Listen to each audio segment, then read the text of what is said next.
عسلامة ومرحبا بكم في فيديو جديدة. جيتكم اليوم كالعادة وجبت لكم وصفة سهلة.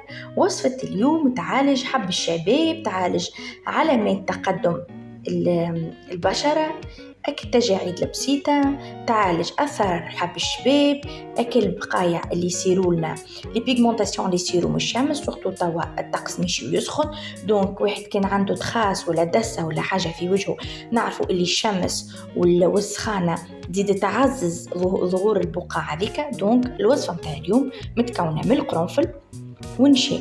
دونك القرنفل يعالج حب الشباب، يعاون باش يخفف إزالة البقع والعيوب، وزيدا سورتو يعاون على علاج علامات تقدم السن والتجاعيد اللي بتتغدر.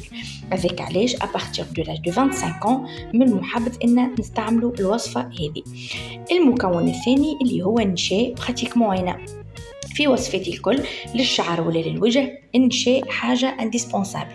دونك النشاء بالنسبة للبشرة يمص الزيوت الزايدة سورتو بالنسبة للبشرة الدهنية، يعالج على منع ظهور حب الشباب، وذلك علاش هو والقرنفل يكملوا بعضهم. ينظف النشاء سطح الجلد من الأوساخ،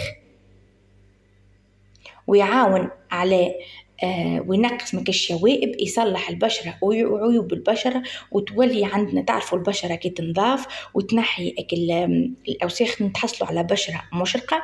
يعمل النشاء كمبيض، يبيض البشرة وينقص زادة هو كيما القرنفل ينقص لنا ويخفي لنا البقع والعيوب، ويحافظ النشاء على ترتيب الجلد ويمنع جفافها على خاطر فيه برشا بوتاسيوم. دونك احنا باش نعملو، دونك باش ناخذوا القرنفل نتاعنا نحطوه في ماء سخون ونحطوه يغلي على الغاز. دونك باش نتحصلوا على ليكيد، ما نخليوش يغلي برشا مدة 3 دقائق، ولهنا نجيو ونزيدوا النشاء نتاعنا.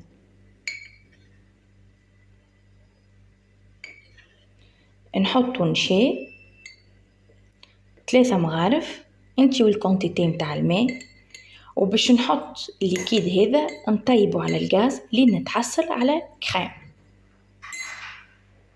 هذا الميلانج اللي تحصلنا عليه كريم، ولهنا ناخذ أمبول فيتامين أو ونزيدوها للماسك متاعنا. كان ما عندكش فيتامين أو تنجم تزيد ويل داموندوس باش نعززو ليدغاتاسيون. نخلطوه من بعضه نعملو الماسك متاعنا مدة 15 مينوت، نستعملوها 2 à 3 fois par semaine. وتفكروني توا بقى لي كان نقولكم بسلامة.